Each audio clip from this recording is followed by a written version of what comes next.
Welcome into the Fantasy Football Diagnostics Podcast, where we provide you with your weekly diagnosis of everything fantasy football. Whether it's season-long leagues, dynasty, DFS, or sometimes even IDP, we got you covered all year long.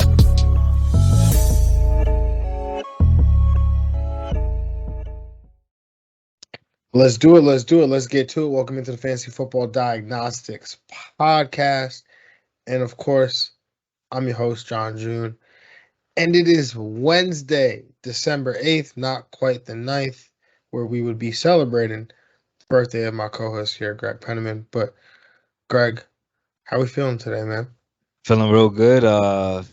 Feeling like in a couple leagues, you're not stressed out that it's week 14 and it's the last week of the regular season. You know, usually this is the week where you're like, I need to win by this amount of points to get in. Also need this team to lose. So this is I know it's time for a lot of people. So we're gonna try to get them through this week and get them into the playoffs. Yeah, I mean, I'm definitely feeling the same way. A lot of my main leagues, I'm pretty much already clinched the playoff. I think only ones where haven't really got my asterisk yet. Obviously, there's that 8-man league where you and I are in, and while I do feel comfortable, it would be nice to just officially get my asterisk and my seed. Right. Obviously, in League of Extraordinary People, you're locked into the 1 seed. Yep. So no, you can't move from that. I'm sitting in the 2 seed. I can actually was looking at it. I could fall back to the middle of the pack, depending on how some things break this weekend. So we'll see. And I mean, what's your thought on that, right? Like, do you try to play for seeding, or do you just let the chips fall where they may? Well, for our league specifically, they have no first round buys, so I'm not as happy. I mean, we do get a nice little award, but so that's good. But for the leagues that they're first round buys for the first and second seed, you got to go for those. Because let's say you're you're not going to get the first or second round bye. Okay. You're locked into that 3 through 6 seed. Are you trying to position yourself somewhere based on, or do you go through, look at where other teams are at, how they look at I want to play that 5 seed right there? If you think you can get a good matchup, maybe. I mean, that could come back to bite you. Also, if there's reseeding in your league, I would probably want to go for the best seed possible, because then you get just good strength throughout. Not all of the leagues do reseeding, but some do. So yeah, I think you should just go for best record possible. You want your team playing at a good time. Yeah, I mean, I think it definitely sharpens your mind, and keep the exercise going. Not really taking the week off there, of what transactions would you make? We could talk about this and at the after this portion of the show, after the Thursday night preview and obviously whatnot, and so get into some game theory type stuff for the playoffs. But if I'm playing, I'm the same. I'm of the same frame of mind as you, Greg. I'm not trying to sit here and play fantasy god and sit here. I don't want to play this team because you never know what's gonna happen. You don't. What happens if they have some backup running back and the starter gets hurt, and now the backup running back that was on their bench now becomes PPR RB1. Yep. The RB1, right? So you never know what could happen. Just again, like we were saying, make the best decisions that you can for that week. Try to put your best foot forward. And just try to go 1-0 every week. And if you take that strategy, you really can't go wrong there. But the other league where I'm not decided yet in is our Dynasty League, which I'm borderline, man. That's real close right there. It is really close. I need that all day. I need one other team to lose. If they lose, I am in. I'm pretty sure the league does not want me in. Nah, we don't. We definitely do not. A 16 playoff, I think it will be kind of wide open if you don't get in. Because the first seed, they started off 10-0 and they lost 3 straight, so it's kind of wide open in this Dynasty League right now. Yeah, I mean, I'm hoping I get in. I want to get in, but if I don't get in, then the way I look at it is I'm just gonna go get the number 1 pick because that's right. You do have in a our nice little dynasty maybe league. get number one pick. You're right. Yep. If you're not in the tournament to win the big box of cash at the end of the at the end of the year, then you're in line to earn the number one pick by playing in a playoff I where like that. the 12 and 11 seed earn a bye. They're kind of locked in. I was actually talking about this yesterday. The 11 seed will be locked into a top 4 pick, and the 12 seed is essentially locked into a top 3 pick. But you got to earn that number one pick.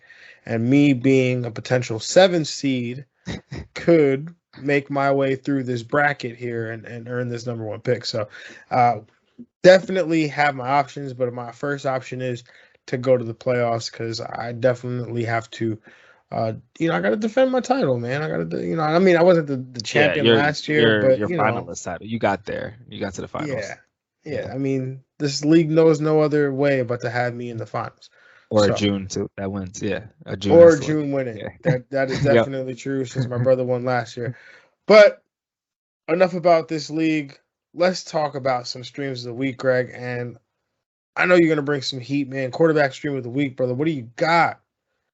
Yeah, I mean, like, I just feel like I have to do it until this man is over 50%. Like, I'm Taysom with you. Hill has I'm to with be you. over, and he played the Jets. Like, this match, I don't have to talk about the fact that it's Taysom Hill. He plays the Jets. Like, the matchup just set up perfectly for him. He's 42% rostered. It's got to get over 50%. And yeah, I mean, the analysis is he will be a QB1. That's all you got to really say. That's really it. That's all it takes. And you know what, Greg? I knew that you would go ahead and take him. When I actually looked, it was 43% rostered. That part was interesting because if you take his 43% rostered, you add it with my quarterback stream of the week here, who's 7% rostered, you get the 50% threshold. I am talking about the quarterback who's actually playing opposite Taysom Hill. It's going to be Zach Wilson, 7% rostered in Yahoo leagues, going up against New Orleans. No team allows more fantasy points to the quarterback position over their last 3 games than the New Orleans Saints, who allow an average of basically almost 23 fantasy points to the quarterback position, 22.9 during that time span. Zach Wilson coming off a career high in fantasy points, 21.04, having the opportunity. It's going to sound crazy when I say this. You're probably not going to believe me, but you can fact check it. He's going to have the opportunity here in week 14 to start back-to-back home games for the first time this season. Absolutely nuts for a rookie. That's got to be paramount right there to have that opportunity to play in your home stadium back-to-back weeks. Also, has been using his legs more, especially around the goal line, having rushed for a touchdown each of his last 2 games. This matchup, I don't think you can go wrong with it, really. No, it's going to be set up for hopefully a nice day for both quarterbacks. And again, that's contingent on Elijah Moore playing because he did pop up on the injury report. So if Elijah Moore doesn't play, yeah, we don't like that. Honorable mention Cam Newton though, going against Atlanta. That's a nice one. Yes, that's also definitely a nice one there. Greg, your tight end stream of the week, man. What do you got? I feel like I know this one, but this is a layup too, especially with the news that Adam Thielen's out. You gotta go with Tyler Conklin going against Pittsburgh. The moment Adam Thielen went out last week, season high in snap share, season high in targets, season high in receptions. Like he's gonna be used definitely a lot more and get a bump from with Kirk Cousins as a guy he's gonna trust. We can't just assume the next receiver coming up is gonna get all the targets Thielen wanted. The tight end is gonna definitely get his. Definitely feel that because he is also my tight end stream of the week. But I felt that this would happen. It's really not hard to anticipate this. So I will throw out Ricky Seals-Jones, who gets to play Dallas this week. Again, we see what this tight end does in the Washington offense. They're basically a full-time player, and they basically walk into somewhere in the ballpark of 16 to a 20% target share on any given week. So Ricky Seals-Jones, I don't even have to look up the rostership. I know he's in play. I'll pull it up for the people here. 11% rostered, so that means he's available in 89% of Yahoo leagues. It means he might be available in yours. So stream this man up. Greg, your defensive stream of the week, brother. What do you got? I'm gonna go with Seattle, 38% rostered, but they got Houston this week. It's just straight up matchup based. Um, I know during this time I'm looking at matchups now this week, matchups for next week. So yeah, it's this definitely the week to where you got to start looking at matchups for defenses, and this is a very juicy one for Seattle's defense, who hasn't been too horrible in the stretch down the stretch. Yeah, I hate to do it here, but I've also got Seattle down as my defensive stream of the week. Uh, 2 words here, Davis Mills. But Hmm. not even that though, for real. Like you said, you like to look at when you're looking at defenses right now this time of year, you're looking more than just this week. You're looking a few weeks ahead. And if you got to be looking at playoff time. I mean, I've got a couple. I never subscribe to holding more than one defense, but I'll be honest with y'all. I got a couple leagues right now. I'm holding 2, 3 defenses because I'm just looking at the matchups for Right. the playoff run, week 15, 16, 17. And Seattle's actually really perfect You're right. for this playoff run when you look at their schedule. Obviously here, week 14, they get Houston. In week 16, they get Chicago. In week 17, they get Detroit. So they're Mm. really nice to pair with a defense like that you might already have on your team, like Miami or Arizona. Arizona gets to play Detroit in week 15. Miami gets to play the New York Jets in week 15. So you could have a defense essentially covering you from weeks 14 all the way through to championship week and week 17 by pairing, Detroit, or by pairing Seattle with, defense like Arizona or Miami or another defense that might have comparable matchups around the playoff stretch. Yeah, for sure. All right, let's move on to the Thursday night breakdown, man. We're previewing Thursday night football where the 6-5-1 Pittsburgh Steelers travel to Minnesota to take on the 5-7 Minnesota Vikings. This game has a 44.5-point total. The Minnesota Vikings are 3-point favorites here. This game's in a dome, so there's no weather concerns there. In terms of injuries, Dalvin Cook for the Vikings, he's questionable with the shoulder injury. Most likely will probably miss this game, so plan to be without him. Adam Thielen, the wide receiver, like Greg mentioned during the stream of the week portion with Tyler Conklin. Adam Thielen will be out with an ankle injury, so they will be without him. On the Pittsburgh side, Joe Hayden is out, as are a few other guys here, but Joe Hayden was probably the biggest guy or the guy of the most significance in this matchup here. In terms of the matchup here, I'm gonna take the over on the points, 44.5. I wanted to go back and forth about this game, who was gonna take it, who wasn't, and then I had to go remember Kirk Cousins prime time. I looked it up. He's 8-17 in prime time. I really, really do think Minnesota has an opportunity to win this game, but no Adam Thielen definitely makes it tougher on Kirk Cousins, I think, obviously, in addition to having no Dalvin Cook there as well. I think it just puts too much on Kirk Cousins' plate, but still like this game as a whole. On the Minnesota side, Justin Jefferson, he could very well be the number one player in fantasy on the entire week. That's the kind of upside he has on any given week. But Kirk Cousins, I think he's a quarterback. I mean, obviously he's a quarterback 10 in fantasy points per game. He's only had 3 performances outside the top 13. He's been top 9 or better in 7 of his 12 games this season. So I have him down as a top 5 option, again this week. Alexander Madison, another good spot to finish as an RB1 with all these opportunities here. Tyler Conklin, our close stream of the week here, jumps into tight end 1 territory. KJ Osborne, I think he does have some wide receiver 2 upside potentially with Adam Thielen out, especially if this game does go over. And we do have some a high point total here. On the Pittsburgh side, Deontay Johnson might as well finish the wide receiver 2 behind Jefferson, who I have finishing as a wide receiver 1. Najee Harris, an RB1 option in a great matchup. I think Big Ben has some stream appeal here as well.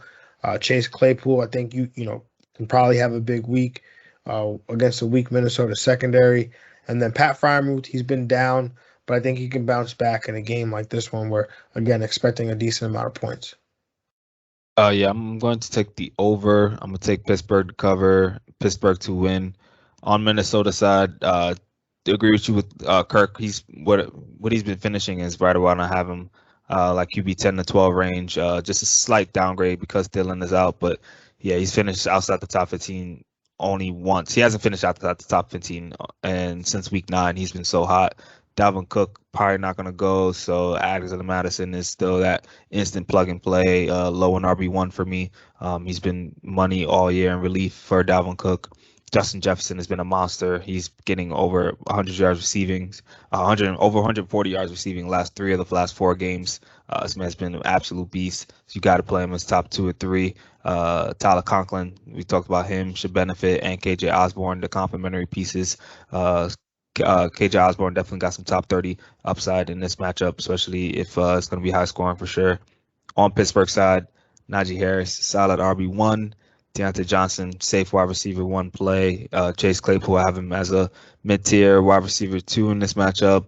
And Pat Freiermuth, I definitely like Conklin better in this matchup, but he's down there. He's got some low and tight end 1 upside, especially these 2 guys are someone to really look to if you're like the Logan Thomas manager and you need a tight end real quick to get this game is a good spot for it. Definitely. Greg, you got a bold prediction for the people today? I'm gonna go with Conklin getting a touchdown and over 70 receiving yards. I like that. Yeah. I hope Kirk Cousins throws 4 touchdowns because my bold prediction is Justin Jefferson for Trey. 3. Oh man. Hey man, those touchdowns got to go somewhere. They do. Alexander Madison. Yeah, no, Tyler Conklin, Alexander Madison for sure. But I'm calling my shot. Yeah, Jefferson's been carrying the teams right now.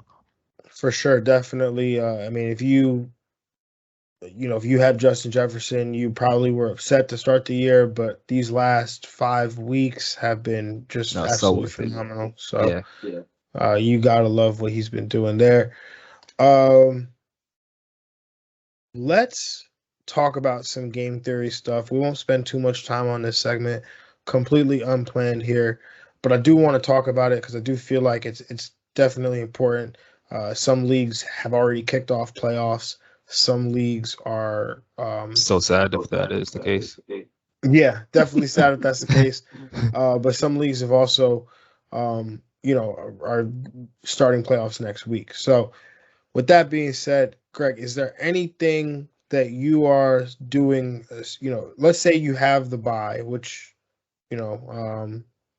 let's say you've earned the bye. Is there anything specific that you're doing during the bye week or in preparation of the bye week?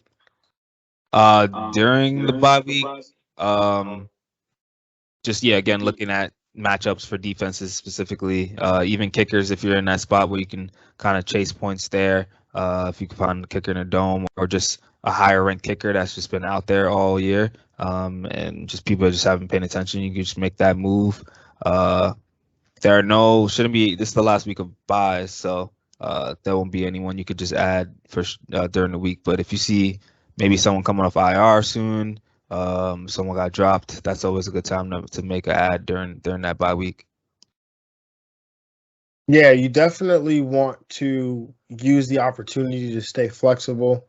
You definitely want to, everything should be about, especially if you're on a bye, everything should be about the next week, right? Yeah. It should be about how do I get my lineup to the best possible optimal lineup for the following week, right? So one of the biggest pieces of advice I always give around playoff time and around this time with the bye weeks is if you're on a platform like Yahoo or Sleeper, I know depends on the league settings usually, but if your league format your league platform allows you to drop players after they've played, then don't set a lineup.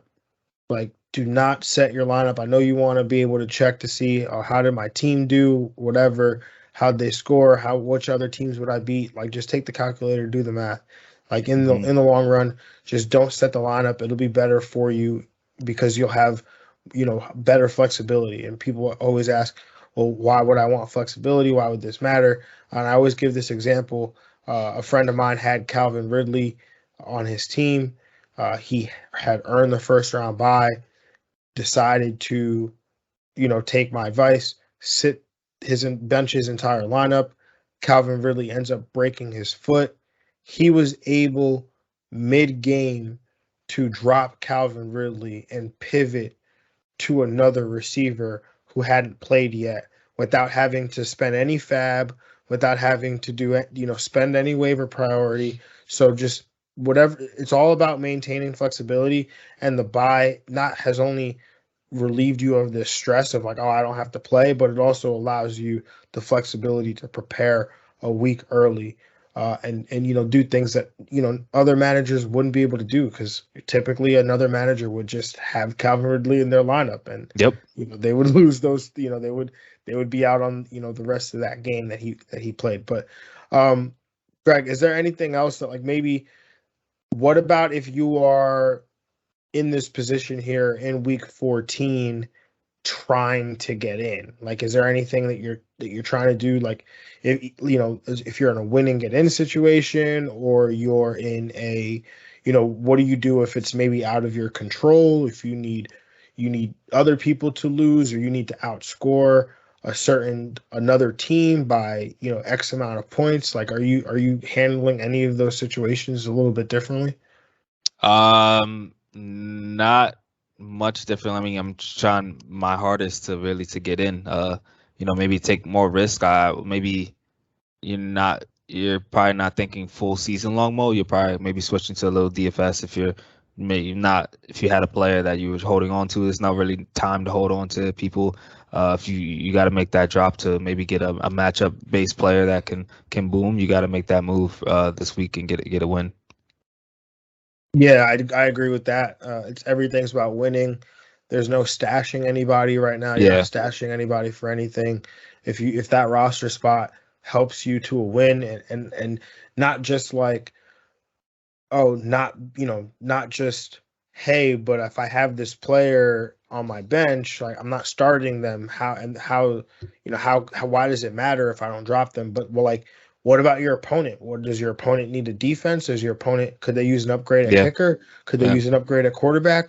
Well, use that roster spot to block them from making that upgrade, right? So use the roster spots to your advantage to help you lock up a win.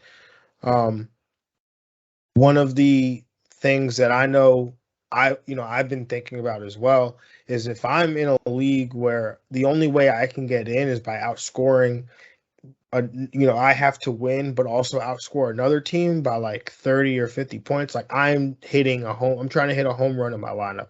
Like, not that I don't care about my opponent. Like, I have to win, but the probability that the other co-manager in my league, or not the co-manager, but the other manager in my league, the probability that their team just tanks and, drops 50% below their average is pretty unlikely. So I have to do something almost extraordinary within my lineup. Mm-hmm. Again, whether it's taking more risk, targeting, some higher, higher leverage games, players that have higher leverage roles that yield a lot of air yards, might be high risk but have a high upside. Talking guys like Julio Jones, a guy like Van Jefferson, some of these guys that could make big plays and could really have a big day. Yeah, that's good advice as well, for sure. What about these 2-week playoffs, Greg? Anything there that you're looking to do in a 2-week playoff? I know if you're playing on ESPN, that's one of the common things there.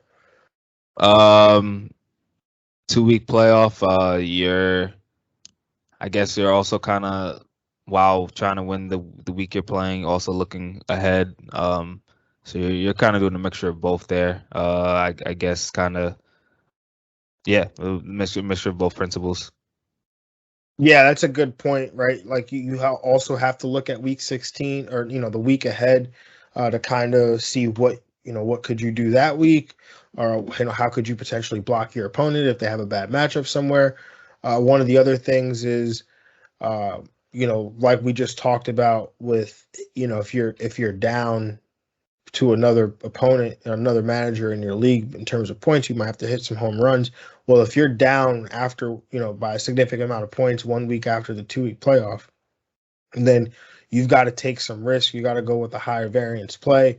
Something like this had happened to me in ESPN league. So I remember, I ended up going with a higher variance player at the time, like Josh Allen, who, you know, he could have, this was his rookie year, so he could have had games where he would score 11, but he could also have games where he scored 30.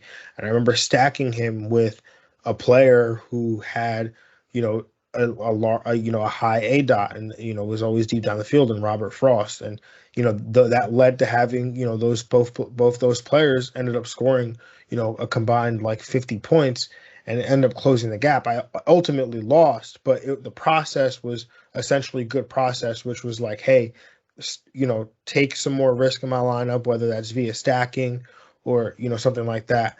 But I think that's really it for now. I think that's really all I have. Greg, do you have anything else that you want to add from a playoff perspective? No, I mean, it's just a stressful time. Man. Make sure if you get through 1 week at a time, definitely celebrate the wins. If you get to that semi, celebrate. If you get to that finals, definitely celebrate. Yeah, man. I mean, it's never more true than it will be as we go through these fantasy playoffs. But you just have to go 1-0 every week. I don't know. That's the simplest way I can Survive in put it. advance. You should survive in advance. Go 1-0 every week, and you don't have to worry about it. And again, just keep sticking with us, keep vibing with us, and we're gonna get you right, definitely. So again, we appreciate y'all. Uh, Everybody, make sure you wish Greg happy birthday, because you will not be here with us this weekend. So hope you enjoy your time off, brother. And we will catch y'all tomorrow for the game previews part 1. Until next time, we're out of here. Peace. We out.